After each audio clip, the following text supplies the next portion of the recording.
What's up, geeks and gamers? It's Jeremy coming to you with another video, and today I'm going to do a quick reaction. I've already seen both of these trailers, but I just want to go ahead and give my, response to the new Star Wars Land trailers that Disney Parks has released, for the two attractions that are going to be at Star Wars Land. I know it's called Star Wars Galaxy's Edge. I call it Star Wars Land in Disney World and Disneyland in Anaheim. So, I just want to play the video. We're going to talk a little bit about it. I am a mega theme park fan. I love Disney parks. I'm very critical of current Disney Star Wars right now, as you all know.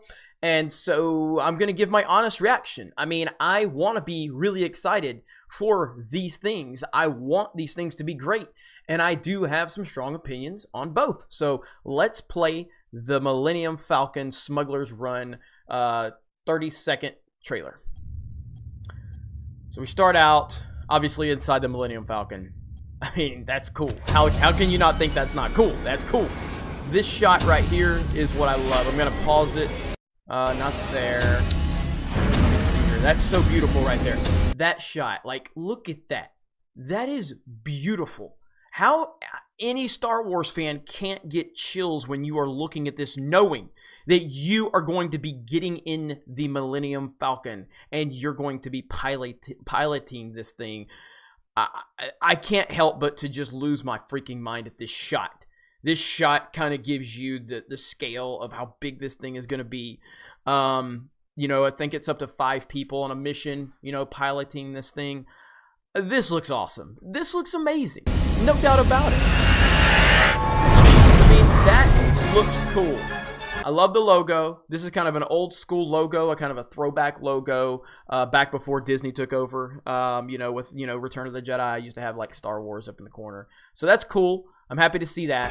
And overall, yeah, I mean, it's a little 30-second teaser. Star Wars Galaxy's Edge.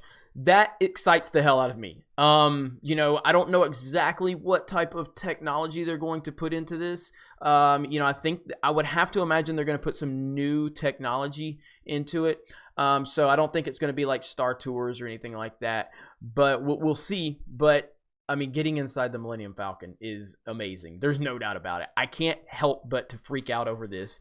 So that's cool. The detail, the attention to detail just from the few shots we got from the Falcon looks incredible. I'm sure the mission's going to be cool, and I'm greatly looking forward to that. There's nothing negative I can say about that at all. Everything all the way up to, the logo that they have for right there, up to the logo. That everything, they're nailing it right here with this one. So I have no complaints whatsoever. Now we're going to move over to Rise of the Resistance. I don't really have the same opinion on this one, but there's some reasons why. Don't get me wrong. I think it can be a cool ride. There's bigger problems going on here. So let's start it out. Let's get this trailer rolling. My problem here is that this is taking place after The Last Jedi. And I just am very turned off by the sequel trilogy right now. Now, this is the ride vehicle that you're going to be in. It's going to be piloted by a droid. That is cool. This kind of reminds me a bit of maybe Toy Story Midway Mania in terms of, with Midway Mania, you only have, I think it's a 2-seater. You can actually put a third in the middle, I think. But, I mean, there's 2 guns on it. But, so I'm thinking with this giant building that's probably going to be themed pretty damn cool. I would have to imagine it's going to move through the building much like, Toy Story Midway Mania, which is one of my favorite rides on property.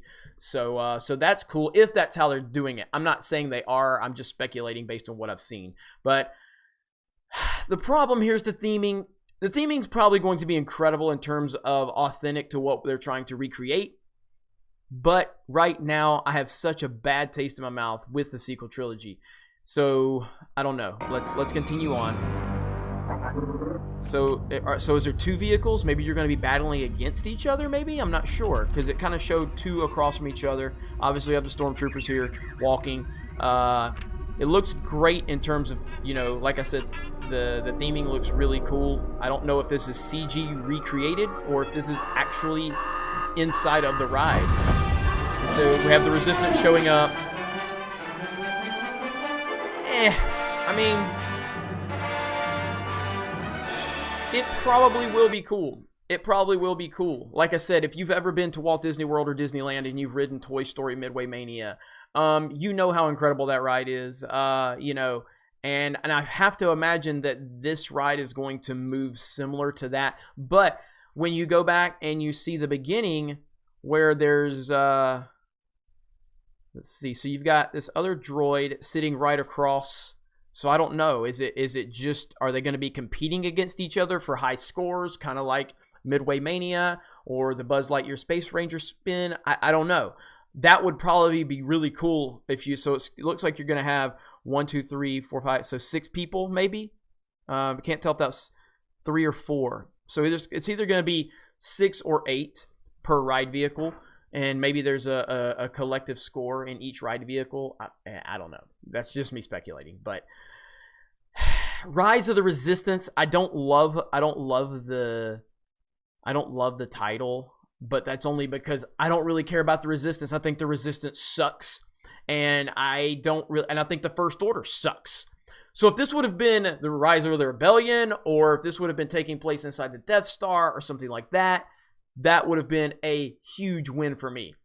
But I'm going to try to not judge this based on how I'm feeling about the current movies, and just judge it on the fact that the theming does look cool, the concept looks cool, and the speculation about what I think it could, you know, how the ride could play out looks cool. So overall, Millennium Falcon, that looks awesome. There's no doubt about that. This is a win right here.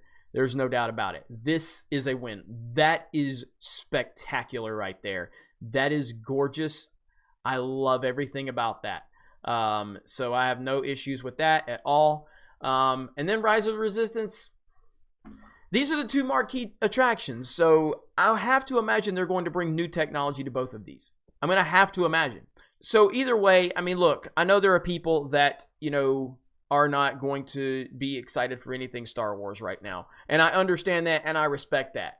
But all I say is respect where I'm coming from. I'm a big, big Disney Parks fan.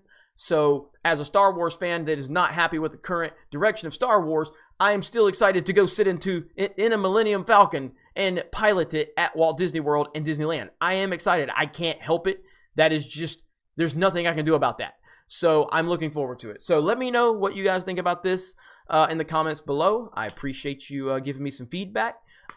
So at Disney, I think it's 2019, midway through 2019, Star Wars Land is opening in Anaheim at Walt Disney or Disneyland, and then late 2019, which sounds to be like November or December, is when Star Wars Land will be opening at Walt Disney World in Florida. So you guys have a great day, and we will talk to you later.